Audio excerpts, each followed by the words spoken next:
Pittsburgh Steelers safety Deshaun Elliott made his return to the field in Week 4 against the Minnesota Vikings after missing 2 games with a knee injury. Elliott made an immediate impact upon his return, picking off Carson Wentz in a Steelers win. On top of being a major contributor in a win, though, Elliott was also hit with a fine from the NFL, as the safety himself made known on his Instagram story. The NFL fined Elliott for wearing a black towel during the game, which is a dress code violation. Players are allowed to wear towels, but white towels only. Because of this, Elliott was fined $5,797, and he was not happy. Count your days, Elliott posted on a story. Y'all worried about the wrong things. Let's fix things that actually mean something. Elliott has been fined before while with the Miami Dolphins for unnecessary roughness on 2 unflagged hits. The fine in 2023 was over $50,000. The Pittsburgh Steelers' rushing attack didn't fall off too badly against the Minnesota Vikings in Week 5 after running back Jaylen Warren was ruled out for a surprise knee issue that popped up on the injury report on Friday. Kenneth Gainwell rushed 19 times for 99 yards and 2 touchdowns in the Steelers' 24-21 win over the Vikings at Croke Park in Dublin, Ireland. The Steelers listed Warren as questionable to play the Vikings on Friday's final injury report, but the injury didn't heal in time for the lead back to make an appearance against Minnesota. Per Nick Farabaugh of PennLive, the Steelers had a low concern regarding the knee issue on Friday and expected him to be available against the Vikings. However, Warren's symptoms worsened on Saturday and Sunday. After Saturday's practice, Warren felt discomfort, as one source described it, and the team chose to push it to a pre-game warm-up, Farabaugh wrote. While Warren could have gone and played if it were a playoff game, there was still swelling in the knee and discomfort when he would cut, according to sources. As a result, the team chose to hold him out. It is described as a minor sprain that the team did not want to make worse by throwing Warren in there. Following the game, Steelers head coach Mike Tomlin told the media that Warren wanted to play in the game, but the coaching staff felt it was prudent not to push him in Week 4. The Steelers have a bye this week, but Warren would be available to play if the team had a game on Sunday. Pittsburgh will next host the Cleveland Browns in Week 6 on October 12th. Warren led the Steelers in rushing with 132 yards on 43 carries before his absence in Week 4. Gainwell now leads Pittsburgh with 154 yards and 3 touchdowns on 35 carries. After his performance against Minnesota, the Steelers' coaching staff should consider giving Gainwell more touches moving forward, regardless of the status of Warren's knee. In the offseason, it was theorized the Pittsburgh Steelers could be after New Orleans Saints wide receiver Chris Olave. At the time, that was shot down. Sources told PennLive in June that the Steelers have called the Saints to check on Olave's availability.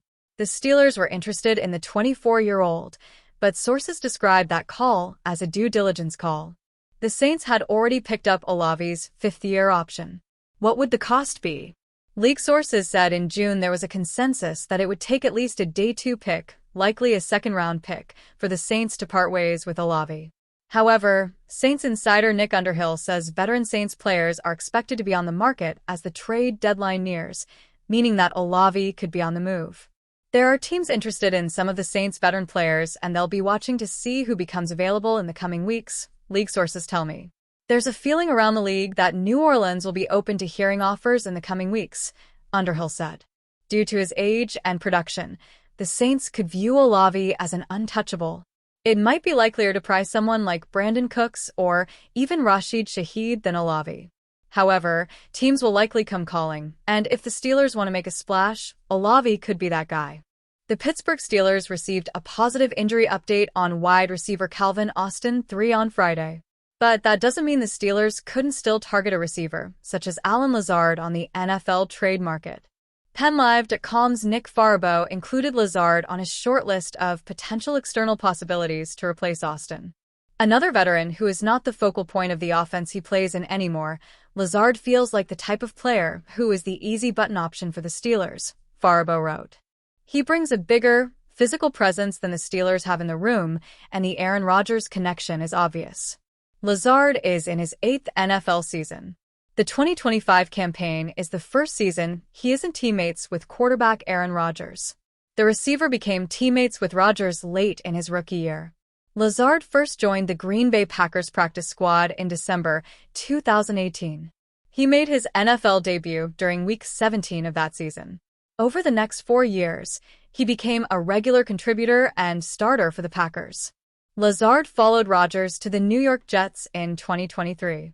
What Wr. Allen Lazard could bring to the Steelers. Lazard remains a depth receiver in New York.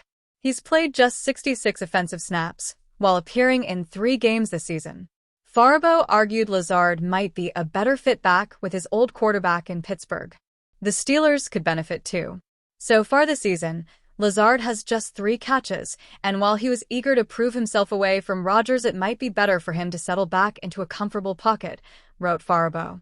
There would be little learning curve for Lazard, too, which would help the Steelers get an instant boost of help to their wide receiver room.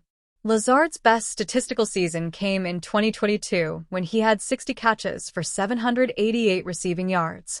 The 29-year-old caught a career-high 8 touchdowns in 2021. During 2021, Rodgers won his 4th MVP award. Last season, Lazard had 37 catches for 530 yards. He also had 6 touchdowns, which was just one behind Garrett Wilson and Davante Adams. Calvin Austin 3 injury update. Lazard would check a lot of boxes for the Steelers. Obviously, he wouldn't need much time to get acclimated to Rodgers. But maybe most importantly, more than anything, Lazard would be cheap veteran insurance. The Athletic's Mike DeFabo reported Friday that X-rays on Austin's shoulder were negative. DeFabo added that he is unsure when Austin might return to the field. It's likely Austin missing some time. But if he's only out a couple weeks, the Steelers are unlikely to acquire a receiver who's going to supplant Austin in the starting lineup. Pundits have encouraged the Steelers to make such a move. But the organization has repeatedly expressed confidence in Austin. The Steelers also have 2024 third-rounder Roman Wilson on the roster. Wilson hasn't received many opportunities this season. If the Steelers add a receiver through a trade this month, it should a potential upgrade, but also a wideout who won't stunt Wilson's development if the 24-year-old suddenly begins to shine. Lazard fits that description.